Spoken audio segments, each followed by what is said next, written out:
Bismillahirrahmanirrahim. Assalamualaikum warahmatullahi wabarakatuh. Alhamdulillah nahmaduhu wa nasta'inuhu wa nastaghfiruh wa na'udzu billahi min shururi anfusina min sayyiati a'malina man yahdihillahu fala mudilla lahu wa man yudlil fala hadiya lahu. Asyhadu an la ilaha illallah wahdahu la syarika lah wa asyhadu anna Muhammadan abduhu wa rasuluhu la nabiyya ba'da. Allahumma shalli wa sallim ala sayyidina Muhammadin al-fatihil mughliq wal khatim lima sabaq. Nasrul haq bil haq wal hadi ila siratal mustaqim. Alhamdulillah, bertemu lagi bersama saya Musin official dalam channel ini. Hari ini kita juga sama membahas yang sama, itu terkait masalah hukum-hukum seputar perempuan dan sosial masyarakat seperti apa.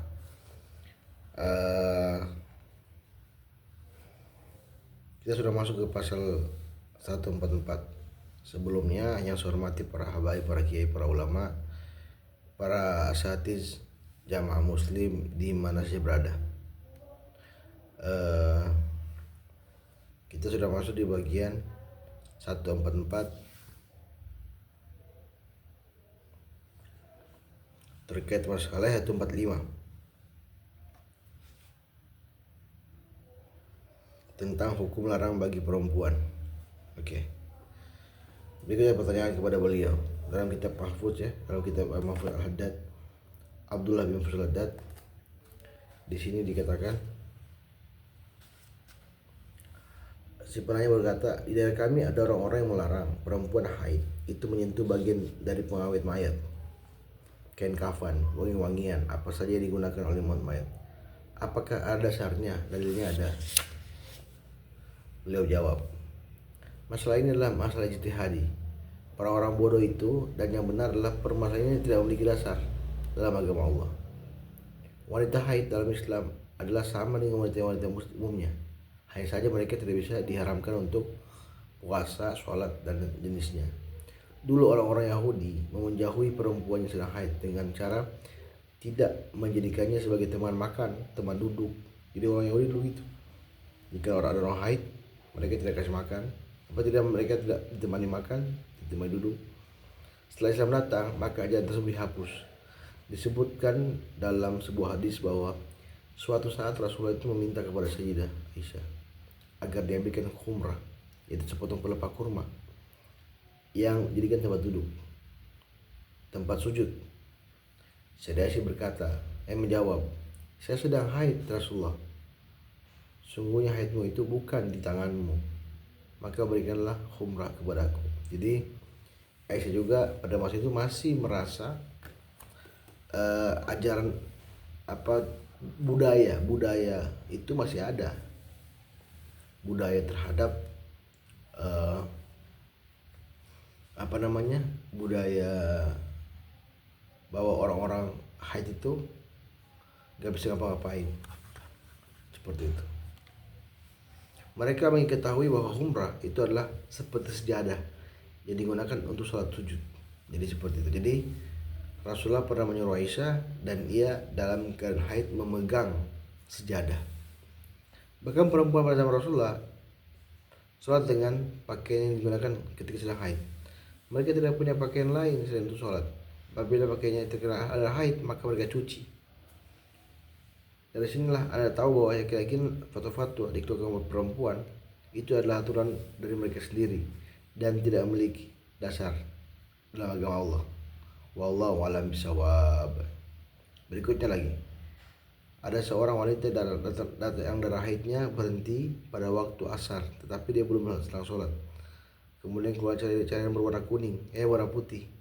Apakah dia wajib sholat atau mengqadanya?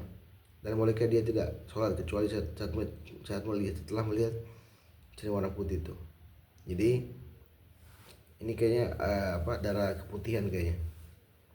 Iya, dia wajib mengganti sholat asar tanpa ada perbedaan di antara para ulama. Adapun perbedaan adalah apakah dia juga wajib mengganti sholat zuhur. Sebab zuhur itu dan asar bisa dijamak dalam satu waktu. Ketika ada zuhur, uzur seperti ketika perjalanan atau sakit. Adapun cairan putih, maka ia tidak dianggap jika keluarnya terlambat. Jadi cairan putih tidak dianggap, ya. Karena yang penting yang menjadi tolak ukur ialah berhenti darah. Jadi ketika berhenti darah maka otomatis dia wajib sholat setelah mandi junub. Dan terkadang cairan putih itu tidak keluar. Adapun perkataan Sayyidah Aisyah kepada wanita-wanita yang mengirimkan kapas kepada terhadap bekas darah, jangan terburu-buru sampai kalian melihat cairan putih. Maka maksudnya adalah cairan putih itu adalah suci yang tidak keluar kecuali setelah berhenti darah. Sedangkan hukum berhati-hati, berhati-hati untuk kefardu adalah wajib. Jadi ada sebagian ulama juga mengatakan, dan ini Aisyah ya, hati-hati itu merupakan kewajiban. Artinya kita berhati-hati agar jangan sampai tidak najis. Maka jangan meninggalkan sholat tersebut, justru segeralah mandi besar. Apabila sudah lewati hari-hari besar, keluarnya haid dan darah telah berhenti, bersegeralah mandi besar dan melaksanakan salat walaupun tidak langsung keluar cairan putih. Wallahu a'lam bishawab. Berikut lagi hukum beberapa tetesan darah yang keluar setelah suci haid. Ini setelah mandi junub ya. Ada seorang perempuan wanita haid, kemudian dia telah cuci, dia melihat cairan putih keluar. Setelah itu mandi besar. Beberapa jam kemudian muncul lagi tetesan darah merah. Apakah dia termasuk darah haid? Tetesan darah tersebut tidak termasuk haid. Begitu juga apakah dia melihat cairan warna kuning dan keluar setelah darah haid dan mandi besar, maka dia tidak dianggap apa-apa dan tidak wajib mengulang mandi besarnya. Adapun perkara itu wajib ke dokter dan melaksanakan berwudu dan sholat. Jadi mending kita ke dokter untuk mencegahnya atau mencari tahu apa penyebabnya. Hukum seorang perempuan yang membaca Al-Quran dengan posisi miring, ini miring gini. Apakah perempuan boleh membaca Al-Quran dengan posisi miring? Al-Quran boleh dibaca dengan posisi apapun, seperti berdiri, duduk, miring. Sedangkan orang yang bersandar atas punggungnya tidak disebut idtija atau miring. Idtija adalah posisi bersandar pada atas bagian samping tubuhnya. Sedangkan bersandar pada atas punggungnya disebut dengan istilqa, terlentang. Jadi gini. Para fuqaha berkata bahwa posisi terlentang bagi seorang perempuan adalah makruh. Sebagian orang mengatakan makruh ya, perempuan terlentang, karena dikiaskan pada hukum tidurnya laki-laki atas perutnya tengkurap.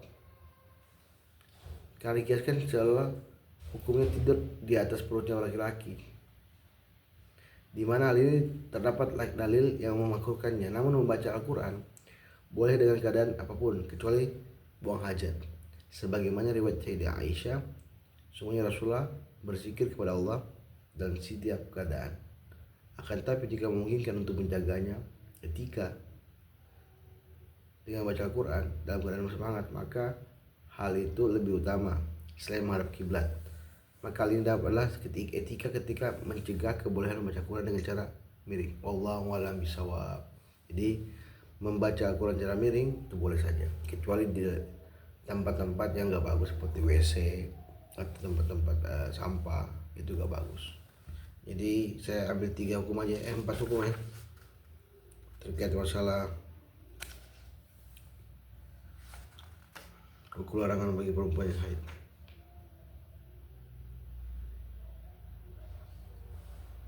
Seperti itu.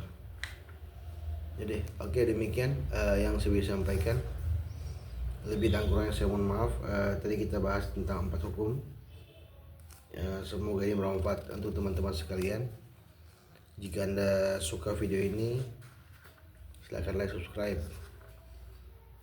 sehingga kita bisa memberikan dakwah Islam khususnya di bidang hukum, supaya semua channel-channel YouTube ini bisa bermanfaat dan bisa diambil pelajaran untuk kita semua. Subhanaka wa bihamdik astaghfiruka anta asyhadu an la ilaha anta astaghfiruka wa atubu ilaik. Assalamualaikum warahmatullahi wabarakatuh.